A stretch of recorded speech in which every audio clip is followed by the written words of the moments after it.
అందరికీ నమస్కారం. ప్రస్తుతం ఒక ముఖ్యమైన విషయంలో మీ అందరికీ సమాచారం ఇవ్వడానికి ఈ వీడియో చేస్తున్నాను. ఇటీవల కాలంలో అంటే 3-4 రోజుల క్రితం తెలంగాణ ప్రభుత్వం కులగణనకి సంబంధించి దానికి సంబంధించినటువంటి వివరాలన్నింటినీ కూడా బహిర్గతం చేసింది. సిపెక్ అనే ఒక సంస్థతోటి ఈ కులగణనని ప్రభుత్వం నిర్వహించింది. సరే, ప్రభుత్వాలు కులగణనలు చేయడం, జనాభా లెక్కలు చేయటం, ఏ వర్గాల వారికి ఏ రకమైనటువంటి ఆర్థిక, రాజకీయ, విద్యాపరమైన, సామాజిక స్థితిగతులు ఉన్నాయని వాళ్ళు అధ్యయనం చేయడం, దాన్ని బట్టి ఆయా వర్గాలకు, ఆ వ్యక్తులకు, సమూహాలకు ఏ రకమైనటువంటి ప్రయోజనం కలిగించేటువంటి పథకాలు తీసుకురావాలని వాళ్ళు ఆలోచన చేయడం, పంచవర్ష ప్రణాళికలలో కానీ, రాష్ట్రానికి సంబంధించిన బడ్జెట్లలో కానీ వాటికి సరైన నిధులు సమకూర్చి ఒక ప్రణాళికాబద్ధంగా ఆయా వర్గాలకు చేయూతనిచ్చే ప్రయత్నాలు చేయటం అనేది ఏ సర్వే యొక్క లక్ష్యమైనా ఉంటుంది. అది ప్రభుత్వాలు ఆ రకమైన సర్వేలు చేయడంలో మనకేమీ అభ్యంతరం లేదు. ఇటీవల కాలంలో కాంగ్రెస్ పార్టీ అధికారంలోకి వచ్చిన తర్వాత కులగణన చేస్తామనేటటువంటి ఒక విధానంతో కులగణన చేపట్టింది. దాదాపు 1,00,000 మంది ఎన్యూమరేటర్లు ఇందులో పాల్గొన్నారని, చాలా కోట్ల రూపాయల వ్యయంతో ఈ కార్యక్రమాన్ని నిర్వహించామని ప్రభుత్వం ప్రకటించుకుంది. సంతోషం.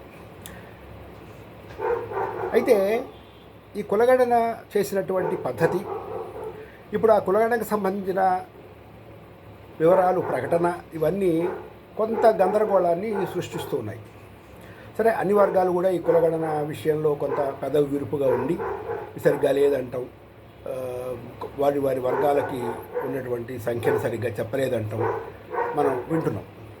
అవన్నీ పక్కన పెడితే ఈ బ్రాహ్మణ సామాజిక వర్గానికి సంబంధించినంత వరకు వారు ప్రకటించినటువంటి యొక్క వివరాలు చాలా ఆశ్చర్యకరంగా ఉన్నాయి.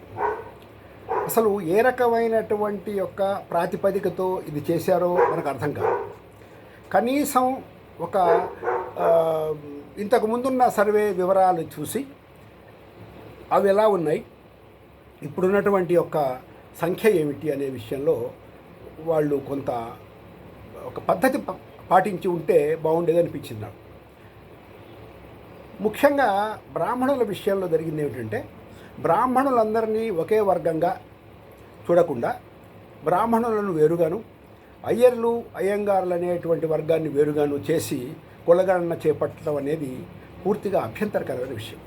బ్రాహ్మణులందరూ కూడా ఒకే తాటిపై ఉన్నారు. బ్రాహ్మణుల ఆచార వ్యవహారాలు, జీవన పద్ధతులు, విధానాలు అన్నీ ఒకే రకంగా ఉన్న సందర్భంలో మరి ఈ రకంగా చీలికగా తెచ్చే విధంగా వేరు సామాజిక వర్గాలుగా వారిని ఎందుకు గణన చేశారో మనకు అర్థం కాదు. ఇది పూర్తి అభ్యంతరకరం. ఇలా చేయడం మరి మా వర్గానికి సంబంధించి, మా సామాజిక వర్గానికి సంబంధించి కొంత అన్యాయం చేసినట్టుగా కూడా మనం భావించవలసి వస్తుంది. ఇది సరైన పద్ధతి కాదు అని ప్రభుత్వానికి మనం విజ్ఞప్తి చేయవలసి వస్తుంది.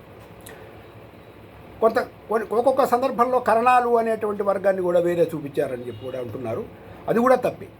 ఎందుకంటే బ్రాహ్మణ వర్గం అంతా ఒకే రకమైనటువంటి విధానంతో, ఒకే రకమైనటువంటి జీవన శైలితోటి, ఆచార వ్యవహారాలతోటి, పద్ధతులతోటి మనుగడ సాగిస్తున్నటువంటి సందర్భం.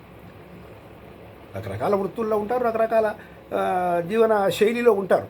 అంత మాత్రాన వారిని వేరే రకంగా చూపించడం అనేది మనకు అభ్యంతరకరం. మనం దీన్ని ఒప్పుకునేటువంటి సందర్భం కాదు.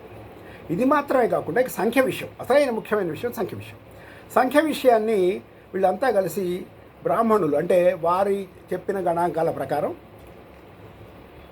అయ్యర్లు 0.1%, అంటే దాదాపు 52,700 మంది. బ్రాహ్మణులు అనే కేటగిరీలో 0.9%, అంటే వాళ్ళు ఒక 3,35,000. ఇది వారిచ్చినటువంటి గణాంకాలు. ఇవి అంతా కలిపి ఏమిటనమాట, పూర్తి రాష్ట్ర జనాభాలో బ్రాహ్మణ వర్గం ఈ రెండు కలిపి మాట్లాడదాం మనం, కేవలం 1% మాత్రమే ఉన్నారు. అని ప్రభుత్వం తేల్చింది ఈ సర్వే ద్వారా. ఇది పూర్తిగా సత్యదూరం.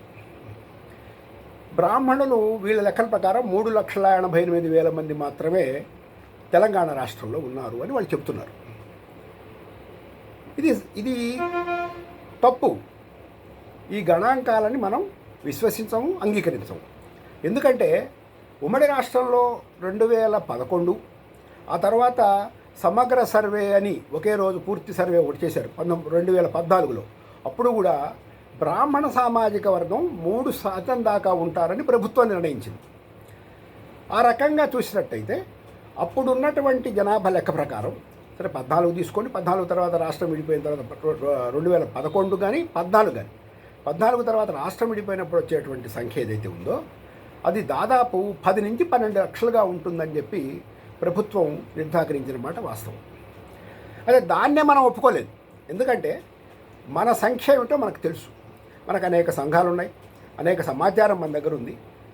సంవత్సరాలుగా మన దగ్గర అనేక సంఘాలు, వందల సంఘాలు పనిచేస్తున్నాయి. వారి దగ్గర పూర్తి వివరాలు ఉన్నాయి. మన సంఖ్య బలం ఏమిటో మనకు బాగా తెలుసు.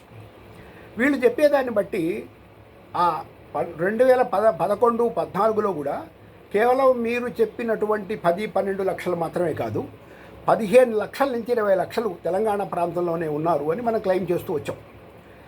అది అక్కడ పక్కన పెడితే ఇవాళ అవన్నీ తోసిరాదని ప్రభుత్వం కొత్త సర్వేలో కేవలం 3,88,000 మంది మాత్రమే ఉన్నారని చెప్తుంది. ఈ 3,88,000 అంటే కేవలం 1% మాత్రమే. 3,88,000 మందిలో అంటే ప్రజానీకం. దీంట్లో నిజమైన ఓట్ల శాతం చూసినట్టయితే వాళ్ళ ఓట్ల సంఖ్య దాదాపు 2 లక్షలు. కేవలం తెలంగాణ రాష్ట్రం అంతా కూడా కేవలం 2 లక్షల మందే మీరు ఓట్లను ఉన్నారు, ఓట్లు వేయగలిగినటువంటి జనం ఉన్నారు, ఓటు హక్కు ఉన్న వాళ్ళు ఉన్నారు, తెల్ల బ్రాహ్మణులు అని ప్రభుత్వం నమ్మబలుగుతున్నది. ఇది మనకి ఆమోదయోగ్యం కాదు. ఎందుకంటే దాదాపు 20 నుంచి 25 నియోజకవర్గాల్లో కొన్ని చోట్ల సంఖ్యాపరంగాను, కొన్ని చోట్ల సంఖ్య తక్కువ ఉన్నప్పటికీ ప్రభావం చూపించగలిగిన వర్గంగాను, ప్రభావం ఎటువంటి ప్రభావం అంటే గెలుపు ఓటములను నిర్ణయించగలిగే ప్రభావం కలిగిన వర్గంగాను బ్రాహ్మణులు మంచి సంఖ్యలో ఉన్నారు. మన లెక్కల ప్రకారం కనీసం హైదరాబాద్, రంగారెడ్డి, గ్రేటర్ హైదరాబాద్ ప్రాంతంలోనే దాదాపుగా 4 నుంచి 5 లక్షల మంది బ్రాహ్మణులు ఉన్నారు.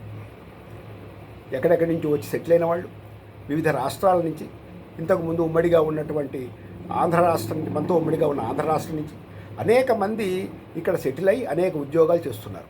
కాబట్టి ఈ సర్వే సంపూర్ణంగా జరగలేదా అనేటటువంటి ఒక భావన కూడా మనకు కలుగుతుంది. దీనివల్ల వచ్చే నష్టం ఏమిటంటే మా సంఖ్యని ఇంత పూర్తిగా తగ్గించి, అంటే ఏంటి, మేము 15-20 లక్షలు ఉంటామని మేము చెబుతుంటే కేవలం మీరు 3-4 లక్షలు అంటే దాదాపు 1/3 కాదు 1/4 అట్లా చూపిస్తున్నారు మమ్మల్ని. ఇది తప్పుడు సమాచారం కదా. మరి ఈ సమాచారం బట్టే, ఈ ఓట్ల ఆధారంగానే కదా రేపొద్దున మాకు ప్రణాళికల్లోనూ కానీ, పథకాల్లో కానీ, సంక్షేమంలో కానీ మాకు మీరు భాగం ఇచ్చేది. మరి దీనివల్ల పూర్తిగా బ్రాహ్మణ సమాజం నష్టపోతుంది కదా. కేవలం 1% మాత్రమే ఉన్న బ్రాహ్మణ సమాజాన్ని ఏ రాజకీయ పార్టీ పెద్దగా పట్టించుకోవాల్సిన అవసరం కూడా లేదనేటువంటి సంకేతం మీరు ఇస్తున్నారు కదా. ఇది ప్రభుత్వం ఈ రకంగా చేయటం అనేది మరి నిజంగా బాధాకరమైన విషయం. మరి ప్రభుత్వ పెద్దలు ఈ విషయం గురించి ఏం ఆలోచించారో కూడా మనకు తెలియదు. ఒకసారి సమగ్రంగా ఓ సర్వే అంటూ చేసిన తర్వాత దాంట్లో ఏమి లోటుపాట్లు ఉన్నాయో అనేది ఒకసారి సమీక్షించుకోవాల్సిన అవసరం ఉంటుంది ప్రకటించే ముందర. ఎందుకంటే పాత రోజుల్లో ఉన్న సర్వే రిపోర్ట్లు ఎలా ఉన్నాయి, నిజమైన సంఖ్య ఎలా ఉంది అని. ఇంకొక విచిత్రమైన విషయం ఏమిటంటే ఇక్కడ దాదాపు ఏ కులము లేని వాళ్ళు 12 లక్షల మంది ఉన్నారని చెప్తున్నారు. ఏ కులము చెప్పని వాళ్ళు అని. అసలు ఏ కులము చెప్పని వాళ్ళు అంటే ఏ కులానికి సంబంధించిన వ్యక్తులు మన రాష్ట్రంలో ఉన్నారని నేను అనుకోను. ఉన్నా కూడా 0.01% కూడా ఉంటారని నేను అనుకోను. అటువంటి సందర్భంలో వాళ్ళు 12 లక్షలు ఎలా చూపించారు? ఆ 12 లక్షలు ఏ కులంలో మీరు ఖాతాలో వేస్తారు? ఇది ఎట్లా మీ ప్రణాళికాబద్ధమైనటువంటి ఒక ఆలోచనకి ఇది ఒక పునాదిగా నిలబడుతుంది? దాదాపు 12 లక్షలంటే దాదాపు మీరు చెప్పేదాన్ని బట్టి 3 నుంచి 4% ఆఫ్ ది స్టేట్ పాపులేషన్ కదా. ఈ రిజల్ట్ వల్ల మనం ఏ ప్రయోజనాన్ని ఆశించవచ్చు? ప్రభుత్వం రేపొద్దున ఏ పథకాలు మరి రచించి చేయాలనేటువంటి అవగాహనలోకి పోతుంది ఈ ఈ ఈ ఈ డేటాతోటి. కాబట్టి ఈ డేటా పూర్తిగా తప్పని మేము ఈ సందర్భంగా చెబుతూ, ఇక్కడ ఇంకొక విషయం కూడా చెబుతున్నాం. ఇక్కడ ఏదో ప్రభుత్వం ఏదో కక్ష సాధింపుగా చేసిందనో, లేకపోతే బ్రాహ్మణుల్ని తక్కువగా చూపించే ఉద్దేశ్యంతో చేసిన కొన్ని వర్గాలు చెబుతున్నాయి, మమ్మల్ని తక్కువ చూపించేటువంటి కుట్ర జరిగింది, మా నెంబరు తక్కువ ఇస్తే మాకు రేపు రిజర్వేషన్లలో తగ్గిద్దామనేటువంటి కోత పెట్టేటువంటి ఉద్దేశంతో ప్రభుత్వం ఒక కుట్రపూరితమైన వ్యవహారంతో చేసిందని కొన్ని వర్గాలు చెబుతున్నాయి. కానీ మేము మాత్రం ఏదో కుట్రపూరితంగా జరిగిందని కానీ ఏదో కావాలని బ్రాహ్మణుల్ని అణగదొక్కాలనేటువంటి పద్ధతుల్లో మీరు చేశారని మేము ఈ దశలో, ఈ ప్రాథమిక దశలో మిమ్మల్ని మేము ఈ ఆరోపణలు చేయం. కానీ ఈ డేటా మాత్రం యాక్యురేట్గా లేదని, ఇది తప్పని మాత్రం మేము చెప్పగలుగుతాం. ఎందుకంటే ఇప్పటికే బ్రాహ్మణ సమాజం ఏ రకమైన సమస్యలు ఎదుర్కొంటుందో సమాజానికి అందరికీ తెలుసు. సరే, ప్రభుత్వాలకు కూడా తెలుసు, రాజకీయ పార్టీలకు తెలుసు.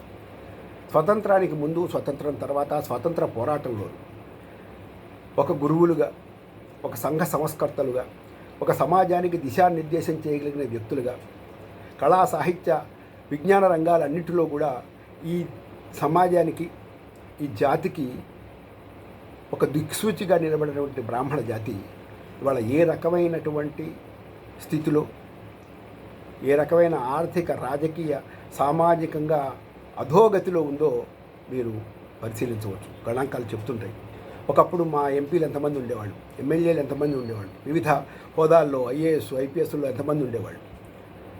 మేము నమ్ముకున్న వృత్తులు మాకు అక్కర్లేదు, మేము చేసుకుంటామని అన్ని వర్గాలు బయలుదేరి బ్రాహ్మణులకు ఎందుకు ఇటువంటి బ్రాహ్మణులని ఆ రోజు సమాజం ఏదైతే స్మృతులు ఉన్నాయో, ఏదైతే వేదాలు ఉన్నాయో, ఏదైతే పురాణాలు ఉన్నాయో వారు నిర్దేశించినటువంటి పద్ధతిలో బ్రాహ్మణులు ఆ విషయాలని, ఆ వ్యవహారాలని, ఆ అర్చకత్వ పౌరోహిత్య బాధ్యతలని వాళ్ళు స్వీకరించి ప్రభుత్వంచే నియమించబడి, ప్రభుత్వంచే అంగీకరించబడి, ప్రభుత్వంచే ఆదరించబడి చేసినటువంటి సందర్భంలో ఈవేళ అందరూ మేం చేస్తాము, మీరెవరు అనేటటువంటి పరిస్థితి వచ్చింది. సరే, అది వేరే చర్చ. మరి ఇంత సమాజం కోసం పూర్తిగా త్యాగం చేసి, సమాజం కోసం వాళ్ళ ఆస్తులన్నీ పోగొట్టుకొని ఇవాళ తోతని స్థితిలో ఉన్నటువంటి బ్రాహ్మణ సమాజానికి మాకు ఉన్న సంఖ్యను కూడా మాకు తక్కువ చేసి మీరు చూపిస్తుంటే మేము ఏ రకమైనటువంటి అభిప్రాయాన్ని కలిగి ఉండాలి ఈ సర్వేల పట్ల, ఈ ప్రభుత్వ వైఖరుల పట్ల అని మేము ప్రశ్నించవలసి వస్తుంది. కాబట్టి ప్రభుత్వ పెద్దలందరికీ మేము మనవి చేసేది ఏమిటంటే, మీరు దయచేసి ఈ సర్వేని, ఈ సిపెక్ అనే సర్వేని పునఃసమీక్షించండి, అవసరమైతే రీసర్వే చేయించండి. అవసరమైతే మా యొక్క డేటా మా దగ్గర ఏదైతే ఉందో, మా బ్రాహ్మణ సంఘాలు ఏదైతే సలాకాలం కలిగిన బ్రాహ్మణులు ఈ రకమైన వ్యవహారాల్లో నిష్ణాతులుగా ఉంటారు. ఎవరు అంగీకరించినా అంగీకరించకపోయినా మేము ఆధిపత్యం ఉందని చెప్పటం లేదు. మాకు అటువంటి విషయాల పట్ల ఆసక్తి ఉంది, ఆ చేయగలిగినటువంటి శక్తి కూడా మాకుంది. కాబట్టి మమ్మల్ని కూడా ఇన్వాల్వ్ చేయండి. ఈ సర్వే అనేది మమ్మల్ని పూర్తిగా అణగదొక్కబడి సమాజంలో ఒక నిర్లక్ష్య భావనకి మమ్మల్ని గురి చేసేటటువంటి పరిస్థితులు ఏర్పడుతున్నట్టుగా మేము భావించుకుంటున్నాం. కాబట్టి ప్రభుత్వ ప్రజలందరికీ మా వినతి ఏమిటంటే, మళ్ళీ రీసర్వే చేయండి. ఈ రకమైనటువంటి గణాంకాలని ఒప్పుకునే పరిస్థితుల్లో బ్రాహ్మణ సమాజం లేదని మీకు మనవి చేస్తూ, దయచేసి మాకు న్యాయం జరగాలి. రేపొద్దున ఈ సంఖ్య బట్టే కదా మాకు రేపొద్దున మీరేమైనా ఇవ్వగలిగేది. మాకుండే ఓట్లు బట్టే కదా మనుషుల్ని పౌరులుగా కంటే ఓటర్లుగా చూసేటటువంటి సమాజంలో మనం బతుకుతున్నాం. అటు రాజకీయ పార్టీలు కానీ ప్రభుత్వం కానీ. మరి మా ఓట్లు కూడా తగ్గిపోయినట్టే కదా. ఈ రకంగా మా పిల్లలకి విద్యా ఉద్యోగ అవకాశాలు కూడా తగ్గిపోయినాయి కదా. మరి ఎలా ఏ రకమైన మేము ఈ ప్రభుత్వానికి ఒక బాసటగా నిలబడాల్సి వస్తుంది, ప్రభుత్వాన్ని మేము నమ్మవలసి వస్తుంది, ఈ వ్యవస్థను మేము నమ్మవలసి వస్తుంది. మేము ఈ రాష్ట్రంలో పౌరమే. ఈ రాష్ట్రంలో ఉండేటువంటి వనరుల పట్ల, దీనికి ఉండే సంపదల వల్ల, దీనికి వచ్చే పథకాల పట్ల, బడ్జెట్ల పట్ల, అన్నిటి పట్ల కూడా మాకు గౌరవం ఉండాలి. ఎందుకంటే మా వాటా మాకు రావాల్సిన అవసరం కూడా ఉంది కదా. మరి మా సంఖ్యనే మీరు తక్కువ చూపిస్తే మా వాటా మాకు ఎట్లా వస్తుంది? దామేషా ప్రకారం మాకు వాటా రావాలి కదా. ఇవన్నీ తప్పుడు సంకేతాలు వెళ్ళటం లేదా?